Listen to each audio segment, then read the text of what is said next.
चौथी सलेबी जंग सन 1202 से लेकर 1204 के दरमियान लड़ी गई थी।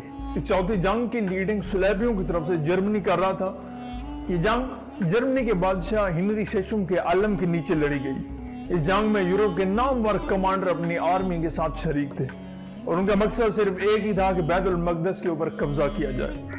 जैसा कि कमांडर थे वो ये फ्रांस से ताल्लुक रखता था। कमांडर बोनफीस ये इतालवी कमांडर था।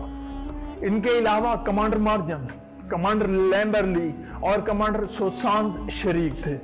असल में ये जंग कलीसिया रोम के पोप की एक मजहबी तहरीक की वजह से शुरू हुई थी, क्योंकि पहली, दूसरी और तीसरी जंग की वजह से रोम की सल्तनत को काफी नुकसान पहुंच चुका था। तीसरी सलेबी जंग की नाकामी के बाद मगरिब के कमांडरों का ख्याल था कि पहले मिस्र के ऊपर कब्जा किया जाए। उन्होंने सोचा कि हम बैतुल मक़दस के ऊपर डायरेक्ट कब्जा नहीं कर सकते, ताकि बैतुल मक़दस के करीब एक मजबूत फौजी छावनी तामीर की जाए, बनाई जाए और उसके बाद बैतुल मक़दस का रुख किया जाए। लेकिन इन सलेबियों को एक अय्यूबी हुक्मरान मलिक अल आदिल के हाथों इबरतनाक शिकस्त हुई।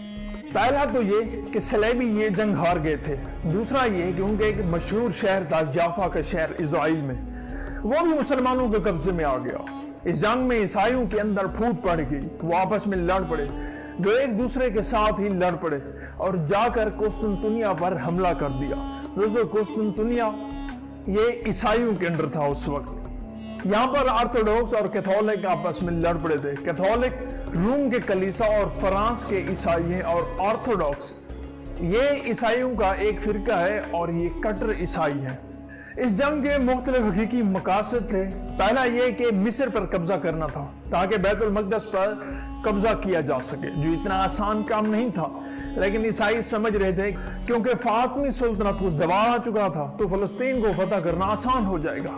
दूसरी तरफ ईसाई ये समझ रहे थे कि अरब कमज़ोर हो चुके हैं तो हम बूढ़े रूम वाले हिस्से पर कब्जा कर लेंगे और ताकत हासिल कर लेंगे। एक और मकसद, रूम को पहली सलेबी जंग में काफी नुकसान हो चुका था तो उसका भी बदला ले लेंगे हम। एक मकसद ये भी था कि अगर वो जंग जीत जाते हैं तो इसमें करून वुस्ता यानी कि अरब वाले इलाके में इनका असर शौक यूरोप का बढ़ जाएगा। बूढ़े रूम में समंदरी ताकत भी बढ़ेगी। एक और मकसद ये भी था कि चौथी सलेबी जंग से वस्ती एशिया में, क्योंकि चर्च का असर कम हो चुका था, वो भी बढ़ जाएगा। फिर एक मकसद ये भी था कि जर्मन और फ्रांसीसी ये लोग बाज़ंतीनी सुल्तनत की दौलत पर नजर रखे हुए थे कि किसी तरह बहाना बनाकर बाज़ंतीनी सुल्तनत को खत्म किया जाए। इस जंग में और जंग के बाद इनमें शरीक कमांडर ने अपने अपने मफाद लेने के लिए कार्रवाइयां शुरू कर दी।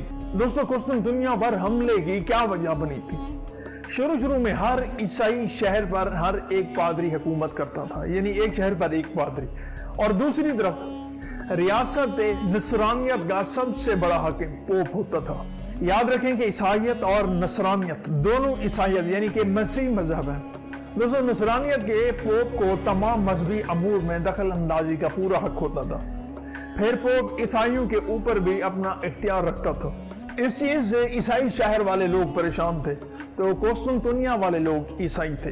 कुस्तुनतुनिया के लोगों ने सोचा कि हम पोप के असर शौक से निकलना चाहते हैं और अपना अलग सिस्टम बनाना चाहते हैं। अब कुस्तुनतुनिया के पादरियों और नसरानियों के पोप के दरमियान शदीद इख्तलाफात हो गए। 1056 में इस तरह मसीहत दो हिस्सों में तकसीम हो गई। मशरकी यूरोप कुस्तुनतुनिया की रूहानियत का ताबे हो गया और अपने आप को ऑर्थोडॉक्स कहलाने लगा, और मगरबी यूरोप इंग्लिस्तान से लेकर स्पेन तक कैथोलिक कहलाने लगा। इन दोनों के दरमियान इख्तलाफात इतने ज्यादा बढ़ गए और ये एक दूसरे के खिलाफ कुफ्र का फतवा देने लगे।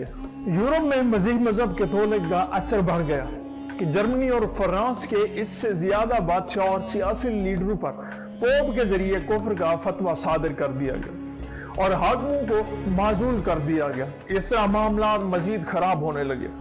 1205 में इंग्लिस्तान के बादशाह जान और पोप के दरमियान इख्तलाफात पैदा हो गए। बादशाह ने पादरी पर हमला कर दिया और पोप ने उस पर कुफ्र का फतवा लगा दिया। इस मुखालफत में कुछ लोग बादशाह के साथ खड़े हो गए, कुछ पोप के साथ खड़े हो गए।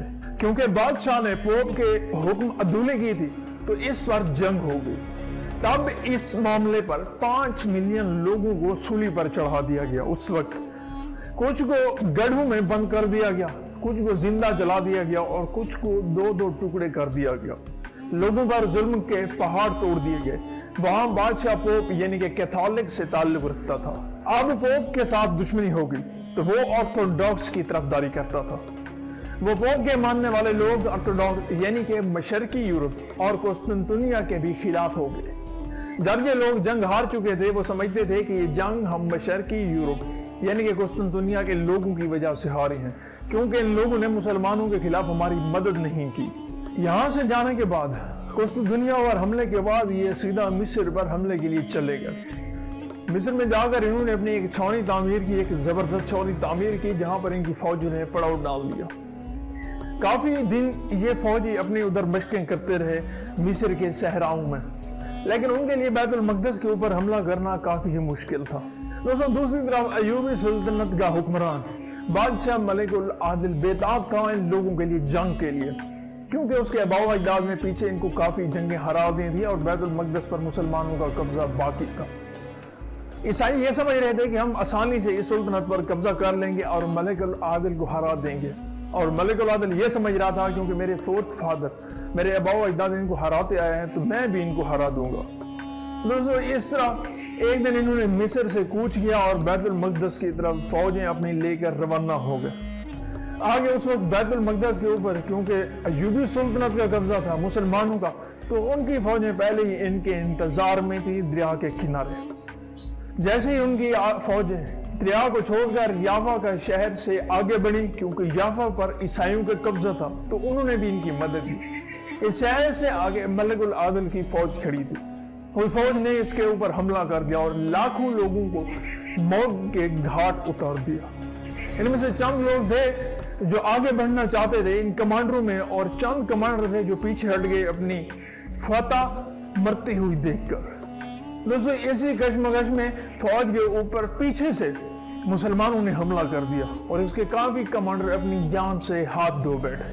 مسلمانوں کے مختلف دستوں نے ان کے اوپر حملہ کیا، ایک دوسرے کے اوپر دوبارہ حملے کیے، تیروں کی بارشیں، نیزے، بھالے اور گھوڑ سواروں نے، اور ان کو اٹھنے کا اور آگے بڑھنے کا موقع ہی نہ دیا، جس کی وجہ سے دوستو صلیبی یہ جنگ ہار گئے اور بیت المقدس کے اوپر فتح کیے بغیر، اس کے اوپر قبضہ کیے بغیر ان کو پیچھے ہٹنا پڑا اور پیچھے لوٹنا پڑا۔ دیاؤں تک جتنے لوگ ان کے باقی بچے کشتیوں تک جا بیٹھے اور ان کا پیچھے تک تعاقب کیا اور پیچھا کیا۔ جو فوجی ان کے عیسائیوں کے مسلمانوں کے فوج کے ہاتھ میں چڑھے انہوں نے ان کے سر قلم کر دیے، ایون کہ کشتیوں کے اندر تک بھی جو لوگ ان کے ہاتھ میں چڑھے، اور جہاں پر انہوں نے پہلے یافا کا شہر وہاں پہ تھوڑا دن پڑاؤ کیا ہوا تھا وہ بھی مسلمانوں کو قبضوں میں آ گیا۔ یافا کا شہر یہ ایک اچھا خاصا عیسائیت والا پاپولیشن والی آبادی والا شہر تھا، یہ بھی مسلمانوں کے ہاتھ میں آ گیا۔ دوستو ایک تو عیسائی نہ بیت المقدس کے اوپر قبضہ کر سکے، نہ مسلمانوں کا مقابلہ کر سکے، اور تیسرا ان کا نقصان یہ ہوا کہ وہ اپنا شہر بھی گوا چکے تھے۔ اس طرح مسلمانوں کی طاقت میں مزید اضافہ ہو گیا، مال غنیمت ان کے ہاتھ آیا، ان کا شہر بھی مسلمانوں کے ہاتھ آ گیا، جس کے اوپر مسلمانوں نے دوبارہ اپنی حکمرانی شروع کر دی، اور یہاں پر عیسائی جو حکمران تھا اس کو وہاں سے بے دخل کر دیا، اور اس کی ملکہ کو بھی اور اس کے اہل و عیال کو بھی، اور جو کمانڈر ان کے بچے تھے وہ یورپ واپس چلے گئے اور مسلمانوں کا قبضہ بیت المقدس پر باقی رہا۔ اس طرح دوستو عیسائی یہ جنگ بھی ہار گئے تھے۔ تو امید کرتا ہوں آج کی ویڈیو آپ کو اچھی لگی، پسند آئے گی۔ اگر ویڈیو اچھی لگی تو ہمارے چینل کو سبسکرائب کر دیں، ساتھ میں بیل آئیکن کو بھی پریس کر دیں۔ Watch for more informative video like this.